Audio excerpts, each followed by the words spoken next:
কুম্ভ মেলা ভারতবর্ষের একটি জনপ্রিয় ও ধর্মীয় মেলা। প্রতি 12 বছর অন্তর অন্তর ভারতবর্ষের 4টি স্থানে এটি অনুষ্ঠিত হয়। কিন্তু আপনি কি জানেন এই কুম্ভ মেলার পৌরাণিক ইতিহাস সম্পর্কে? তাহলে এই গল্পটি শুনুন। যখন পৃথিবীতে অশান্তি বিরাজ করছিল, অসুরেরা ক্রমশ শক্তিশালী হয়ে উঠছিল। প্রতিবার স্বর্গলোক দখল করে নিচ্ছিল অসুর। এর হাত থেকে মুক্তির জন্য ভগবান বিষ্ণু নির্ণয় নিলেন সমুদ্র মন্থন করবেন। একমাত্র লক্ষ্য ছিল অমৃত, যা পান করলে দেবতারা চিরকাল অমর হয়ে যাবে।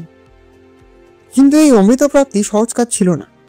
এর জন্য প্রয়োজন ছিল অপরিসীম শক্তি, ধৈর্য এবং অসুর আর দেবতাদের মধ্যে চুক্তি। ভগবান বিষ্ণু দেবশ্রী নারদকে পাঠালেন অসুর সম্রাট বলির কাছে দেবতাদের হয়ে সন্ধি করতে। অসুরেরা এই অমৃত পাওয়ার লোভে সন্ধিতে রাজি হয়ে যায়। ক্রমশ এসে গেল সেই ক্ষণ। পর্বত মন্দার হয়ে উঠল মন্থনের দণ্ড, আর বাসুকী নাগ হয়ে উঠল ও সেই দণ্ডকে ঘোরানো তরি।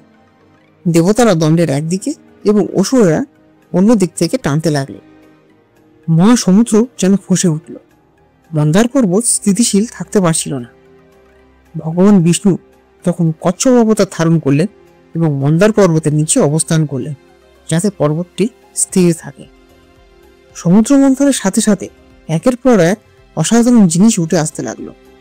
প্রথমে উঠে এলো হলাহল বিষ, যা পুরো সৃষ্টিকে ধ্বংস করতে পারে।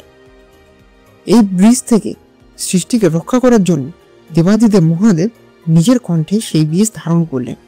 এই ঘটনার পর থেকে তিনি নীলকণ্ঠ নামে পরিচিত হলেন। এরপর উঠে এলো দেবী লক্ষ্মী, চন্দ্র, ঐরাবত এবং আরো অনেক মূল্যবান সম্পদ। তবে সবার অপেক্ষা ছিল সেই এক বস্তুর জন্য, অমৃত। অবশেষে সমুদ্র গর্ভ থেকে উঠে এলেন ধনন্তরী, যার হাতে ছিল একটি কুম্ভ, যার মধ্যে ছিল সেই অমৃত। সেই মুহূর্ত থেকে শুরু হলো আরো ভয়ঙ্কর এক যুদ্ধ। দেবতা ও অসুর উভয়ই চেয়েছিল ওই অমৃত। যে এই অমৃত পাবে সেই হবে চিরজীবী। অমৃতকে রক্ষা করতে দেবরাজ ইন্দ্রের পুত্র জয়ন্ত কুম্ভ নিয়ে পালিয়ে গেলেন আকাশপথে। অসুরেরা তাকে অনুসরণ করলেন। 4 দিন 4 রাত ধরে অসুরেরা তার পিছু ছাড়ল না। এই সময় জয়ন্ত ভারতবর্ষের 4টি স্থানে অবতরণ করলেন: প্রয়াগরাজ, হরিদ্বার, উজ্জয়িনী এবং নাসিক। এই 4টি স্থানেই কুম্ভ থেকে কয়েক ফোঁটা অমৃত পড়ে যায়। এই অমৃতের ফোঁটা পড়া স্থানগুলো চিরতরে পবিত্র হয়ে ওঠে। দেবতারা যখন এই বিপদের মুখে পড়লেন, তখন ভগবান বিষ্ণু তাদেরকে রক্ষা করতে মোহিনী রূপ ধারণ করলেন।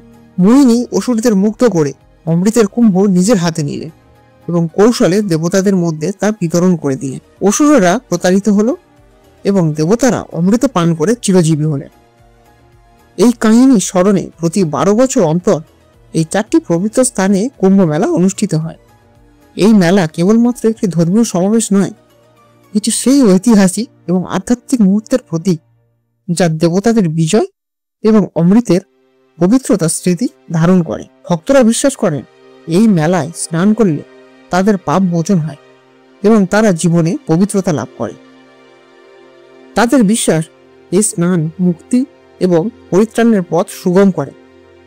আজও সেই অমৃতের কুম্ভ থেকে উঠে আসা মেলার গল্প শতাব্দীর পর শতাব্দী ধরে কোটি কোটি মানুষের মনে আধ্যাত্মিকতার মশাল জ্বালিয়ে রেখেছে।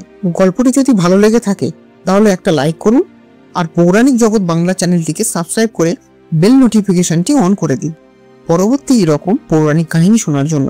ধন্যবাদ।